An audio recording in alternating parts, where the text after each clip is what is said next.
Hey guys, I'm Aldan86 and welcome back to a very special episode. An episode we're going to be talking about Denmark versus England in the Euro 2020 2021 semi-finals. Before we go into it, I'll give a little bit of a background. Obviously, Italy beat Spain in the other semi-finals, so we knew that we were going to have to face Italy if we were going to win the game. And obviously, looking back on Denmark's tournament, I think we're always going to remember where we were during Denmark's first game when obviously Christian Eriksen had a horrific heart attack on the pitch, and scenes that you never really want to see in football, and the type of situation where sports in general and football in general goes out the window, and kind of realise just how fragile life is. And, for them to kind of bounce back from that obviously clearly traumatic experience and go on a really good run. Obviously they made it to the semi-finals. I think everyone in their hearts were rooting for them to win the tournament. Even though by the time it got to the semis, we kind of knew Italy was going to be in the final, and they were probably one of the strongest teams, if not the strongest team left in it. Everyone had a soft spot for Denmark, and even me, even most England fans. When it comes your turn to play them, obviously you want your country to win. And but it's always that kind of underdog story where England were more than capable of allowing Denmark to win this game and go into the final. Sorry. But yeah, no, it was a really good game. I thought anyway. It started off really good. It kind of got a little bit pragmatic towards the end. Obviously, going straight into it, I think we had a really good start. We were very dominant right off the bat. All the possession, most of the chances. We had a couple of chances early on, and obviously Denmark gets a free kick in a really good area. And they're a team that you don't want to do that with, and they're a team that will capitalise on any mistakes that you make, and obviously that was a mistake we made and we paid the penalty for that. It was a really, really, really good free kick. When I saw it live, I thought that it was unstoppable, that it was just quality free kick. I think in the replays though, maybe Pickford could have done better, maybe his positioning was a little bit off. But take nothing away from Denmark, that was a really good goal. And that goes in, you're thinking, oh no, because up until that point we'd not conceded any goals, and there was always that question mark in the media and all the pundits and all people on YouTube, like, what are England going to do if A, they concede a goal, and B, if they concede a winning goal, i.e. a 1-0 lead like we ended up doing against Denmark. So you're thinking to yourself, I was thinking to myself, oh man, how are we going to bounce back from this? And, bounce back we did. It was not that much longer at all until Sterling kind of bumbled the ball into the back of the net. It was a really quality pass from Harry Kane. Really good through ball into Saka, who then knocks it across the face of the goal. And Sterling kind of just fumbles it in. It was a bit of an ugly goal, but the build up to it was really well class. And it was such a good moment for Saka to get an assist in a Euros in a top European tournament. So it was really good for him. I think he's been fantastic. I think he's been our top 5 players so far this tournament. So yeah, we're obviously going to 1-1 and thinking, okay, game on, let's go. Harry Kane, apart from that pass and a couple of moments, he wasn't really on it. It was more the group stage Harry Kane rather than the knockout stage. The knockout stage has been quite good, but he didn't really offer that much going forward. Sterling pretty much was the best player on the pitch for England. He's one of those players that's always gets into really good positions and always is a really good dribbler, and he can weave in and out of players, and his end product lets him down quite a lot, even though he's scored a lot of goals this tournament. I still think his end product could be better. So as the game goes on, it gets to half time, and then gets towards the end of the second half, you're thinking, oh no, because Denmark were increasingly playing like a Jose Mourinho team, all the way back into their own half, trying to hit us on the counter attack, and it nearly worked a couple of times. To be fair, they had a couple of good chances towards the end, but they weren't banging the door down, which is what we were doing, especially when it ends up going to extra time. It's clear as day that by that point Denmark had made, I think, all their changes by that point. I think we'd only made one or two. And it was obvious that Denmark were playing to get to the penalties, whereas England were playing to try to win the game. I think we spent pretty much most of extra time in their box, or in their half at least. They couldn't get it out. We were trying to score the goal. They were trying to stop us basically. And obviously, if we went to penalties, anything can happen in penalties, and nerves kick in, and some people are just not good at penalties. Not everyone can be. So I was kind of starting to dread that, thinking, oh no, we're going to go out in penalties again. And then Sterling's brought down in the box. And this is the controversy one, because a lot of people saying it doesn't count, it shouldn't have been a penalty. For me, it is a soft penalty. It could have gone either way. I would not have been too surprised. I would have been angry as hell, but I wouldn't have been too surprised if the referees waved it off and said, nah, there's plenty of those chances, those penalties that are not given, and there's plenty that are. I was a little bit surprised at how quickly he blew it. He immediately blew to the box, and then VAR spent about a minute looking at it, and then they gave it. So yeah, basically just rewinding a little bit, obviously at the point of Sterling running into their box, there was actually two balls on the pitch. The ball that was at Sterling's feet, and another ball that was probably about 20 yards behind him, just inside the pitch. I don't think anyone seemed to notice it at the time. I didn't notice it at the time. So yeah, there's two balls in there, and obviously, I think everyone's seen the slow motion. I thought it was a penalty at the time. You see the player go in, you see him stack it basically. The replay shows it, the slow-mo shows it. Player comes in on his right, stands on his foot, gets nowhere near the ball. Obviously trips Sterling over. As he's starting to go down, another player on the left comes in and basically just runs into him and takes him out. You're like, two players contact in the box that was nowhere near the ball. I mean, for me, that's a textbook penalty. Everybody knows that an attacker, once they're in the box with the ball at their feet, surrounded by defenders, they are looking for a contact. Any kind of contact on them, on their own body, because they know that if they get hit by anything, or anyone, and they know that the ball hasn't been touched, and they go to the ground, there's absolutely a massive chance that they're going to get a penalty. It's not nailed on. Some referees just don't do it. They don't give it, but some do, and it's the risk. And undoubtedly, as he's in the box and he's running towards the goal, and he's looking at the ball, you can tell that he's looking for the contact. I mean, every striker, every attacker is going to do that in that position.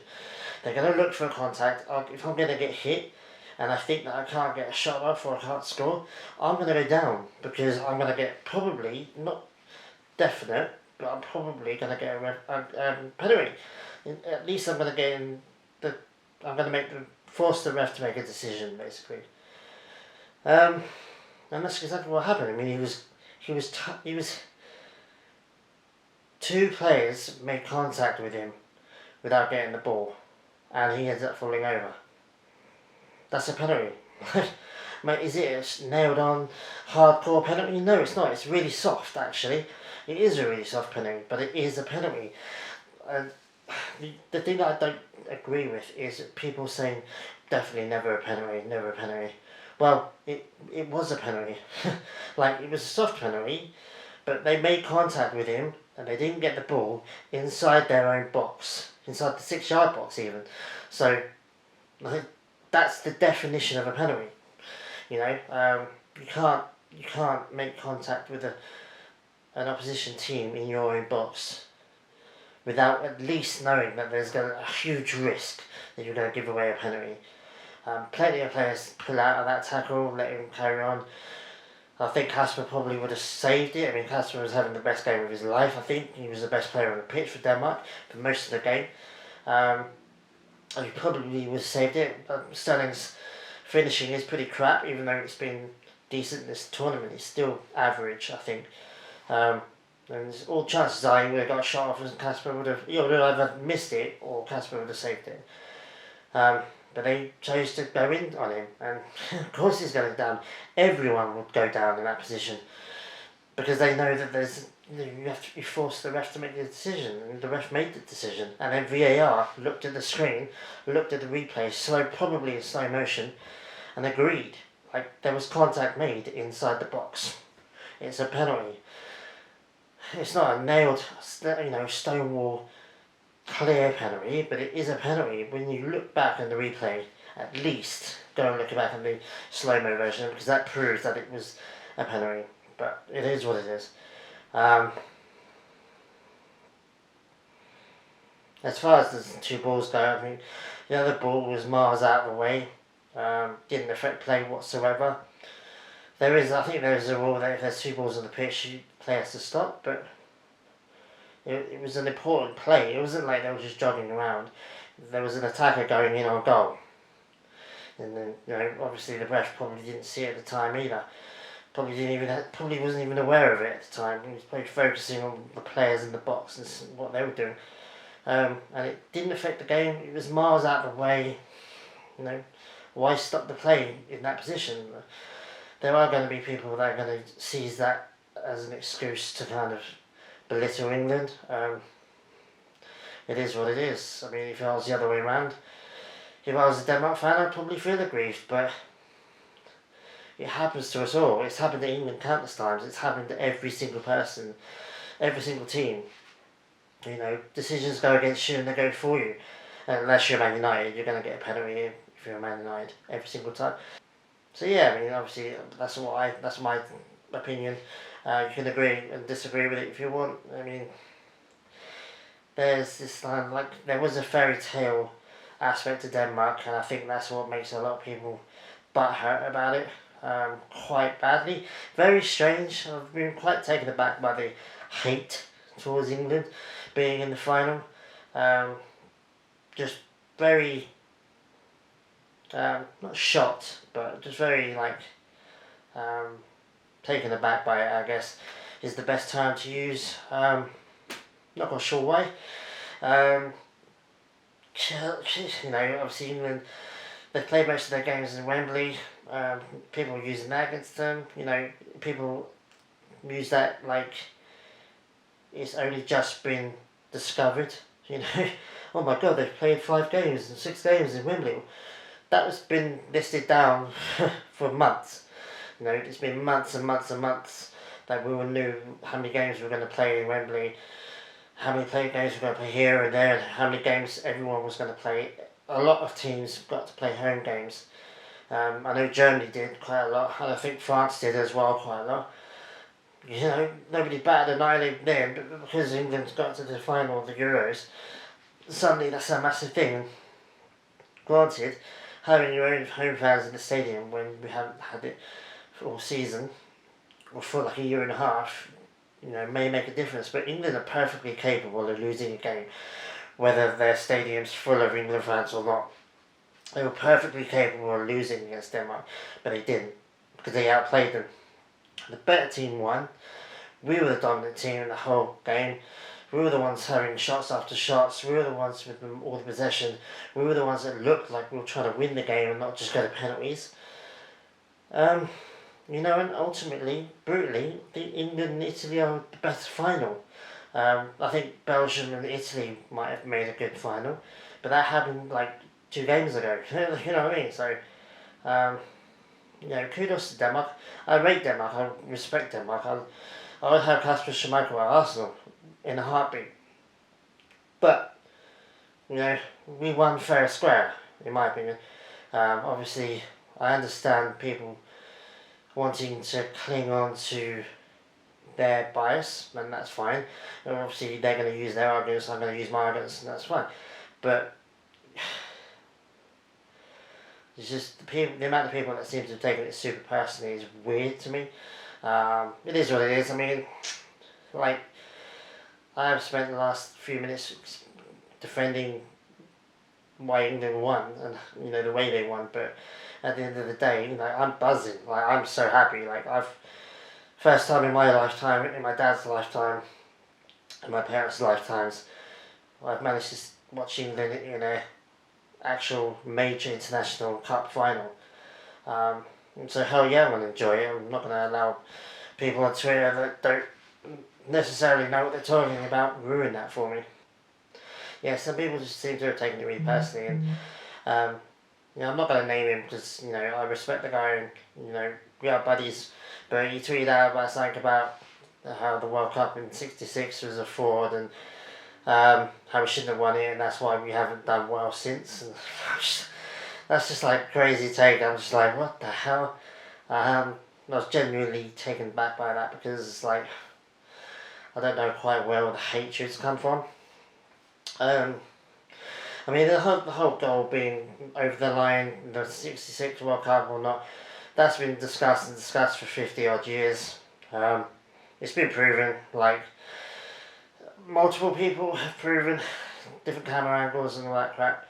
If it had been played now, if it happened now, we would have had goal line technology. It would have proven it beyond a doubt. But because it wasn't back then, there's always going to be a little bit of question mark over it. And we won that tournament fair and square. Just because it was in England as well, like, somehow it was rigged.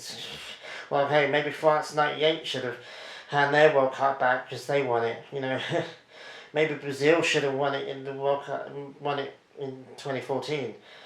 It's just the idea that the host nations somehow have a given right to win the World Cup, or the Euros in this case, because it's in your home nation, or the finals in your home nation, is bollocks, in my opinion.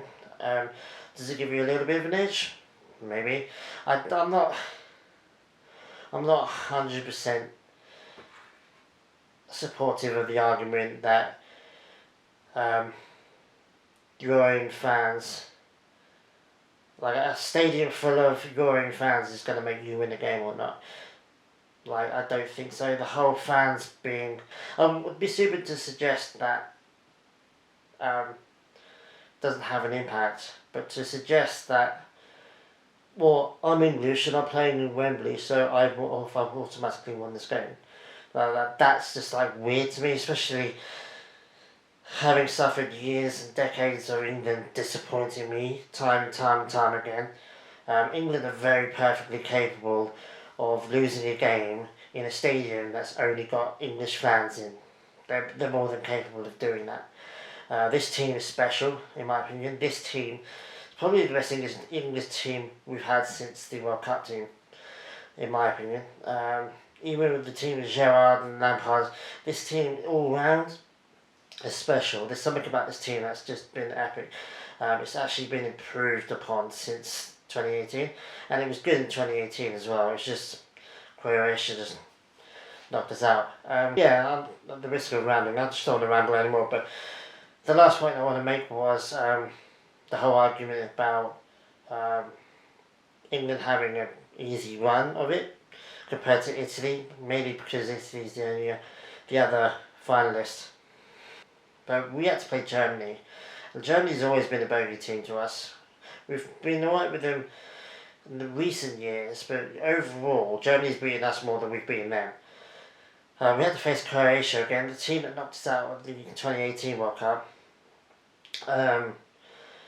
We had to face Ukraine, who are always a dodgy team to play against. Well, obviously Denmark as well. I mean, Denmark, every international tournament has this one team that goes far and has some kind of Leicester City aura about them where they just keep winning. They're the underdogs and no one really expected them to win and they end up winning. And that had that written all over this tournament. They were more than capable of beating us. It's just we played better than them on the day. A lot better than them actually. They played very defensive, counter attack. They were good defensively. Don't get me wrong. Especially Schmeichel. Schmeichel's a wonderful keeper. But to suggest that we've somehow skated through the tournament is a myth. Germany, as I said, more than capable of beating us. Croatia, more than capable of beating us. Ukraine could have been a banana skin moment for us. As well as Denmark. Italy have played Switzerland. Okay. Switzerland did alright this tournament, but you'd expect Italy to beat them. Belgium was the only team that gave them any kind of test, and that was a good game. That could have been, if that had been the final, that would have been awesome. I remember watching that. I was watching that at work actually, because it was a night shift. And it was a really, really good team. A really good game, sorry. But who else did they play? Wales? Wales are crap in this tournament. Turkey were crap in this tournament. They played them as well. Belgium, one game in what? 6 games? 7 games? Belgium were the only ones that came close to beating them. Spain as well. Keep going up. Spain might as well play with 8 players because they don't have any attackers. Morata is horrifically terrible. They don't have a decent striker anymore. I think if England had played Spain, like I was telling a mate on Twitter, if England had played Spain, they would have played us to a draw, unless we would have won, I think, but they would have played us to a draw, and then we would have gone to penalties. And as I said, anything can happen in penalties. Spain are terrible, absolutely terrible, dreadful. Kind of like this weird tippy-tappy kind of type of football that doesn't really go anywhere, doesn't really do anything. That game against Italy kind of got excited towards the end, but it was dreadful. I mean, like I said, I think Italy had a decent run as well. I expected Germany to give us more of a test. I expected Croatia. Croatia was hard. Croatia could have easily been a draw. But we beat them. We kept a clean sheet. Keeping a clean sheet in that many games in a tournament, in an international tournament as well, is really hard. You don't just get given them. And the fact we've only conceded 1 goal as well, it's a testament to the team. Suggesting that we had an easy run in, we cheat and stuff, it takes away from a really, really good team. I just don't know quite why it's so. There's so much anger against England. I was genuinely taken aback by that. I don't really understand it. But it is what it is, and people are going to cling at whatever they can to kind of further their argument, I guess. So, but that's just my views on all the different things floating around Twitter at the moment. Some of it was annoying. But, at the end of the day, my home country's in a European final for the first time in God knows how long. I'm going to enjoy every single moment of it. Even if we lose, hopefully we don't. Even if we do, I'm going to enjoy the moment. It's been a really good tournament, really good time. And, I'm going to enjoy the fact that we got to the final and we did everything we could to get there. Whatever happens in the final happens, but I'm really proud of them. Even Harry Kane is a complicated person for me. Hasn't really been the star guy in this tournament for us. Obviously that's been Sterling. Saka for me as well. I mean, obviously I've got his shirt on. Love the kid. Hopefully he can stay at Arsenal for a long, long time. And hopefully he can stay in the England squad. There's a reason why he's playing over Sancho as well for you United fans out there. Enjoy your £70 million. I think Sancho is a good player, but He's being benched by a 19-year-old kid playing for Arsenal, who are doing dreadful at the moment. So that tells you everything you need to know, really, of how good Saka is. But yeah, I'm going to enjoy the final. I'm going to go out and watch it before a shift. Obviously, I'm not going to be drinking that night. So yeah, I'm really buzzing. I mean, you know, I've said what I've said about all the negative stuff that's been floating around. It is what it is. I enjoy the moment, enjoy it. And, you know, I've got one more day. No, I've got 2 more days left. So, well, a day and a bit left to enjoy it, and I am. So, yeah. Anyway, guys, I don't want to ramble on too much anymore. Yeah, take it easy, guys. I mean, depending on how the final goes, I probably will be back, and I'll probably do a video on the final. But it probably won't be until middle of next week. So yeah, let me know what you think of thought of the game against Denmark. Are you pro-English? Are you anti-English? Do you think it was a penalty? Do you not think it was a penalty?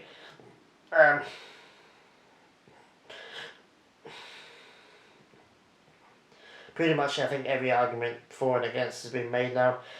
But you know, if you've got a new take on it, go ahead. Let me know. So I'm gonna go back to my beers now. So take it easy, guys. I'll see you guys next time. See you later.